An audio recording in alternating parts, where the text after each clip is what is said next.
Pagkalabas ni Zofan sa loob ng misteryosong altar ay agad nitong pinakiramdaman ang kanyang kapaligiran.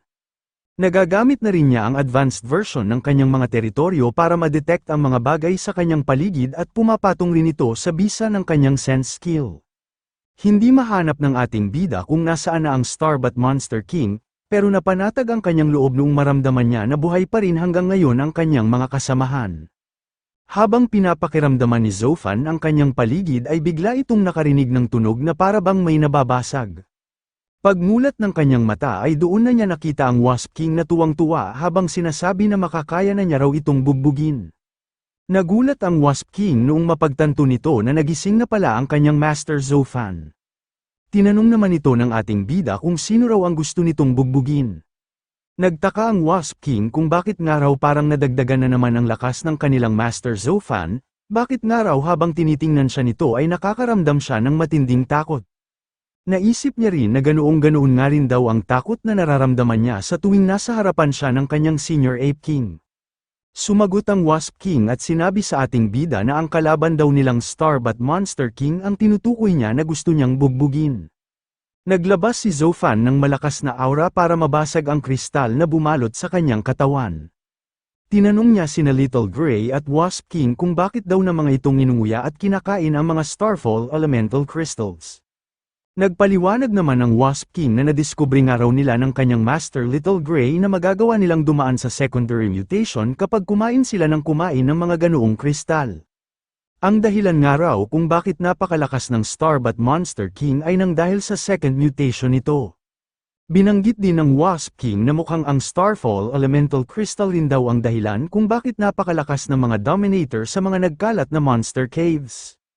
Nagtaka si Zofan kung bakit nga raw parang pamilyar siya sa secondary mutation na ipinapaliwanag ng Wasp King, parang narinig na niya nga raw ito noon. Nagtanong ang ating bida kung sinusubukan na raw ba ngayon ni Little Gray ang secondary mutation nito. Pinuri ng Wasp King ang kanyang Master Little Gray, bukod nga raw sa mayroon nitong noble bloodline ay talagang napakahusay rin ito dahil magagawa na agad nitong dumaan sa secondary mutation. Pero nadismaya silang tatlo dahil umutot lang pala si Little Gray. Sinabi ni Zofan na mukhang sumakit nga lang daw ang tiyan nito nang dahil sa dami ng nakonsumo nitong kristal. Agad ding napalitan ng tuwa ang kanilang pagkadismaya noong mapansin nila na nagkaroon ng dalawang pakpak ang likuran ni Little Gray. Sinabi ng ating bida na mukhang matagumpay nga raw ang secondary mutation nito, pero mukhang hindi nga raw ito masyadong nagbago bukod sa nagagawa na nito ngayon na makalipad. Binati ng War God System ang ating bida dahil nakumpleto na nga raw ang secondary mutation ni Little Gray.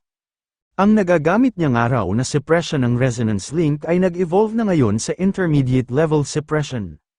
Nagagawa na nito ngayong magdulot ng stunning effect sa mga intermediate Monster King level, at pinapahina rin ito ng 20% ang kanilang lakas. Nakakuha rin daw ng bagong skill si Little Gray na tinatawag na Emperor's Roar. Nagustuhan ni Zofan ang intermediate level suppression ng resonance link nila ni Little Gray. Kung may ganito nga raw siyang skill kanina ay baka natalo na niya ang Starbat Monster King. Napapaisip na lang siya kung ano raw kaya ang Emperor's Roar na bagong skill ni Little Gray. Pero agad na natuon ang pansin niya sa labas ng minahan noong makarinig siya ng mga malalakas na ingay. Napapaisip si Zofan kung ano raw kaya ang nangyayari sa labas. Nagtataka rin ang grupo ni Guiyu kung ano na naman daw kaya ang nangyayari. Sinabi ni Tan Aoshi na mukhang may nagaganap nga raw na labanan sa labas base sa mga tunog na naririnig nila. Malamang nga raw ay kasalukuyan na napapalaban ngayon ang rescue team na ipinadala ng Icefield Federation. Natuwa ang isa sa mga kagrupo ni Guiyu noong marinig nito na naroon na ang rescue team ng Icefield Federation, sa wakas nga raw ay maililigtas na sila ng mga ito. Nagsalita si Guiyu at sinabihan ang kanyang mga kasamahan nang wag daw muna ang mga itong magsaya. Wag daw ng mga itong kakalimutan na nasa loob pa rin sila ngayon ng Sword Energy Shield at hindi pa rin nila magagawang makalabas. Sinabi ng isang lalaki na siguro naman daw ay mapoprotektahan pa rin sila ng Sword Energy Shield kahit na matabunan pa sila doon ng buhay. Pero sinabihan siya ng kanyang kasamahan na mamamatay pa rin daw sila dahil mauubusan nga raw sila ng hangin. Sa gitna ng pag-uusap ng mga ito ay napansin nila na unti-unti nang naaalis ang harang na nakapalibot sa kanila. Natuwa si Guiyu noong makita nito si Zhou Fan, malaking araw ang tiwala niya na hindi ito basta-basta mapapatay ng halimaw. Pero panandalian lang din ang naramdaman nilang tuwa noong mapansin nila na nagsisimula na ngayong bumagsak ang itaas na bahagi ng pinasok nilang minahan. Nangangamba na ang ilan sa kanila kung ano raw ang maaari nilang gawin, mukhang hindi nga raw sila makakatakas sa tamang oras. Tinanong ni Guiyu ang ating bida kung mayroon ba raw itong ideya kung paano sila makakalabas. Naisip ni Zhou Fan na magagawa nga raw niyang mailigtas sina Sister Aoshi, Guiyu at ang tatlo nitong kasamahan, pero paano naman daw ang mga taong walang malay? Kahit nga raw hindi niya ang mga ito kakilala ay mga War God level powerhouses pa rin ang mga ito at parte pa rin ang mga ito ng kanilang bansa. Napakalaking kawalan nga raw sa lakas ng kanilang bansa kung mapapalibing lang ang mga ito ng buhay. Nagtanong si Guiyu kung bakit nga raw may pakpak ang aso na kasama ni Zhou Fan. Tinanong niya rin kung isa ba raw itong halimaw. Sumagot naman ang ating bida na ito nga raw ang kanyang alaga at kakampi raw nila ito. Tumahol si Little Gray para sabihin sa kanyang Master Zhou Fan, na siya na raw ang bahala sa pinuproblema nito. Tinanong naman ng ating bida si Little Gray kung sigurado na ba raw ito, napakaraming araw ng kailangan nitong buhatin. Mas lalo pang namangha si Guiyu sa ating bida dahil nagagawa nga raw nitong makapagpaamo ng isang halimaw. Sinabihan naman ni Tan Aoshi si Guiyu nang hindi raw ito ang oras para mamangha, kailangan nga raw nilang magmadali sa paghahanap ng paraan kung paano sila makakatakas. Nagsalita si Zhou Fan at sinabi na may paraan na raw siya kung paano sila makakalabas, binanggit niya rin na isasama niya rin daw sa paglabas nila ang mga walang malay nilang kababayan. Nagulat si Guiyu sa sinabi sa kanila ni Zhou Fan, tinanong niya ang ating bida kung paano niya raw ito gagawin. Humanga si Tan Aoshi sa ating bida, kahit nga raw sa ganoong sitwasyon ay iniisip pa rin ito ang kapakanan ng nakakarami. Lumipad si Little Gray at binuhat ang lahat sa pamamagitan ng lubid na nakatali sa isa niyang paa. Sinabi ni Guiyu na hindi niya raw akalain na sa ganoong paraan sila maliligtas. Nagsalita rin ang isa sa mga kasamahan ni Guiyu nang hindi niya raw akalain na napakalakas pala ng lumilipad na alaga ng ating bida. Napakagaling nga raw nito dahil nagagawa sila nitong buhatin kahit na nakatali rin sa lubid ang mga taong walang malay. Natuwa na ang grupo ni Guiyu noong tuluyan na silang makalabas sa loob ng minahan. Sinabi ng isang natutuwang lalaki na kung hindi nga raw sa tulong ng ating bida ay hindi nila magagawang makalabas sa tamang oras. Sumang-ayon din si Guiyu sa sinabi ng isa niyang kasamahan, sinubukan niya muling itanong kung ano raw ang pangalan ng ating bida. Hindi na naman nakasagot si Zhou Fan dahil may ikinakabahala pa rin ito, sinabihan niya rin sina Guiyu nang huwag daw muna ang mga itong magsaya dahil hindi pa nga raw ito natatapos doon. Pagtingala ni Guiyu ay doon na nila napagtanto kung ano ang tinutukoy ng ating bida. Naroon pa rin pala ang Starbat Monster King at kasalukuyan itong nakikipaglaban. Nagsalita ang halimaw at sinabi na wala nga raw saysay para sa kanya ang buhay ng mga tao. Ihahatid na niya nga raw ang mga pangahas na ito sa kanilang kamatayan. Sinabi ni Guiyu na kaya raw pala lumabas ang umaatake sa kanilang Monster King ay para guluhin ang rescue team na ipinadala ng Icefield Federation, hindi nga raw pala ang mga ito nakadiretso dahil sila na ngayon ang nalalagay sa panganib.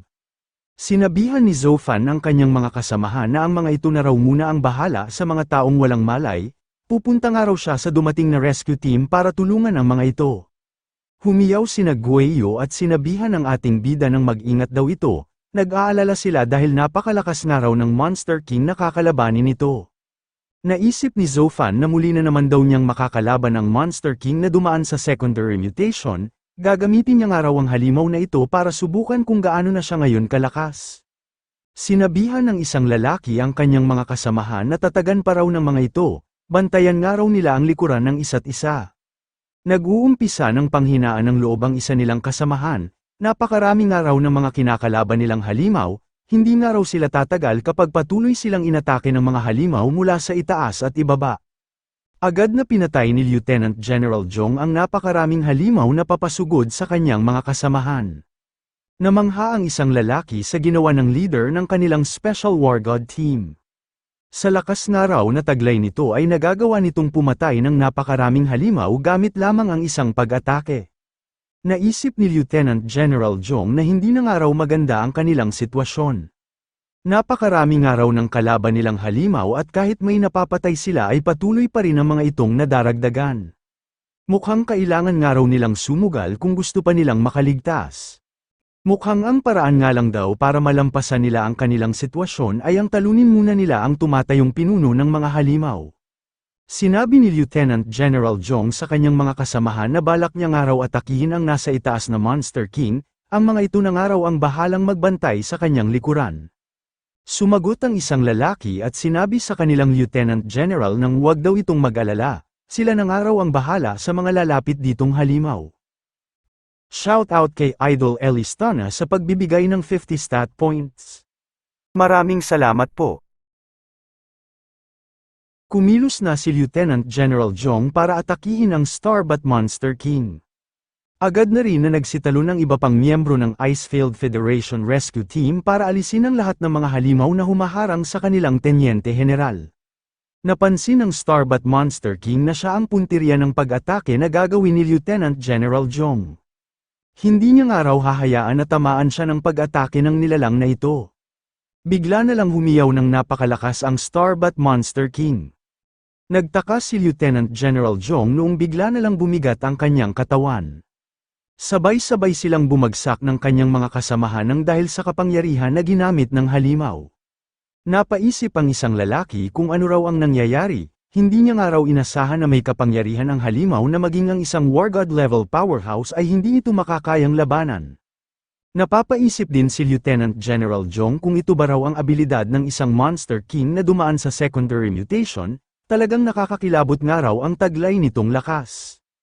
Inutusan ng Starbat Monster King ang lahat ng mga halimaw na patayin na raw ng mga ito ang mga nasa harapan niyang tao, huwag nga raw ang mga itong titigil hanggat hindi nadudurog ang katawan ng mga taong ito.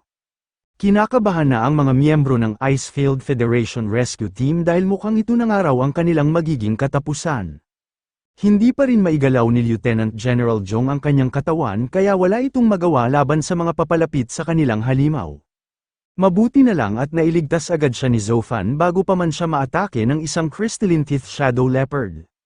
Hindi makapaniwala si Lieutenant General Jong na may taong magliligtas sa kanya, agad niyang tinanong kung sino raw ang ating bida. Nagtanong din si Zofan sa iniligtas niyang babae kung kasapi ba raw ito ng Icefield Federation, tinanong niya rin kung nagpunta ba raw ang mga ito doon para iligtas sila. Nagpakilala si Lieutenant General Jong at sinabi na sila nga raw ang War God Special Forces ng Icefield Federation. Napaisip si Lieutenant General Jong kung isa ba raw ang binatang ito sa mga nakaligtas na mga War God Combat Team na ipinadala ng kanilang bansa. Napakabata pa nga raw nito para mamatay lang nakasama nila.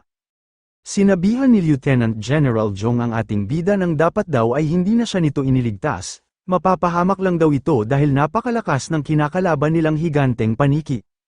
Nag-alala si Lieutenant General Jong noong makita nito ang napakaraming Novus Monster Kings na papasugod sa kanilang direksyon. Hindi man lang nakaramdam ng kahit na kaunting kaba ang ating bida dahil para sa kanya ay sisiw lang ang mga halimaw na ito. Nagpakawala si Zofan ng mga sword blade na siyang mabilis na kumitil sa mga papalapit na halimaw. Namangha ang mga miyembro ng Icefield Federation War God Special Forces sa lakas ng dumating na binata. Napakadali nga lang daw nitong pinatay ang napakaraming Novus Monster Kings. Tinanong muli ni Lieutenant General Jong kung sino raw ang ating bida. Pinakilala na ng ating bida na siya nga raw si Zofan, nagpasalamat din siya kina Lieutenant General Jong sa pagpunta ng mga ito doon para iligtas sila. Sinabi niya rin sa mga ito na siya na nga raw ang bahala sa kalaban nilang halimaw. Hindi makapaniwala ang Starbat Monster King na magagawang makatakas ni Zofan sa patibong na kanyang inihanda, napaka-imposible nga raw nito. Sumagot ang ating bida at sinabihan ng halimaw ng paano nga raw siya makukulong sa walang kwentang patibong na ginawa nito. Humanda nga raw ito sa kanya dahil sisiguraduhin na niya na mapapatay na niya ang pangit na ito. Napaisip si Lieutenant General Jong kung may naganap na ba raw na labanan sa pagitan ni Zofan at ng napakalakas na Monster King. Mukhang pansamantala nga lang daw na nabihag ang binatang ito dahil wala naman daw itong kasugat-sugat. Naisip rin ni Lieutenant General Jong na sa pagdaan nga raw ng kalaban nilang Starbat Monster King sa secondary mutation, ay halos kasing lakas na rin ito ng mga Dominator ng mga Monster Cave. Ang kapangyarihan nga raw na tinataglay nito ngayon ay higit na mas malakas kaysa sa isang ordinaryong Intermediate Monster King. Napaisip si Lieutenant General Jong na kung nagagawa na nga raw itong labanan ng ating bida, ibig sabihin ba raw noon ay may lakas na ito ng isang Intermediate War God kahit na napakabata pa lang nito. Nagsalita na muli ang Starbat Monster King at sinabihan ang kanyang mga alagad na umatake na raw ang mga ito, durugin nga raw ng mga ito ang katawan ng mga nakikita nilang tao. Agad na nagsisunod ang napakaraming halimaw sa inutos sa kanila ng Intermediate Monster King. Doon na ginamit ni Zofan ang mas pinalakas niyang kapangyarihan. Ini-activate niya ang high suppression level skill ng Resonance Link at inutusan ang lahat ng mga nasa paligid niyang halimaw.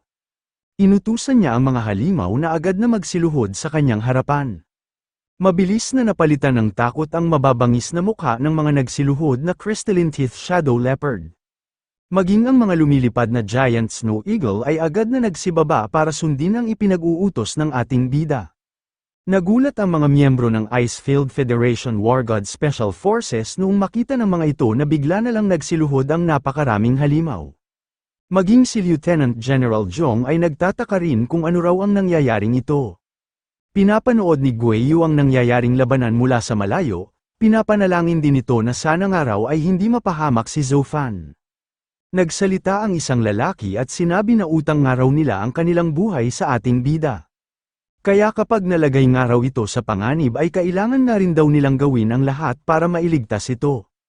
Sinabihan naman ito ng kanyang kasama nang huwag nga raw itong masyadong magpakabayani, sa taglay nga raw nilang lakas ay baka una pa silang mapatay ng Starbat Monster King bago pa sila makatulong. Iba naman ang nasa isip ni Tan Aoshi, sa sandaling malagay nga raw sa panganib ang buhay ng ating bida ay ililigtas niya ito kahit na ano pa man ang mangyari. Habang pinagmamasdan ni Tan Aoshi ang ating bida ay may bigla itong naalala. Parang pamilyar nga raw sa kanya ang binatang ito. Kasalukuyan pa rin na nakaluhod sa harapan ni Zofan ang napakaraming halimaw.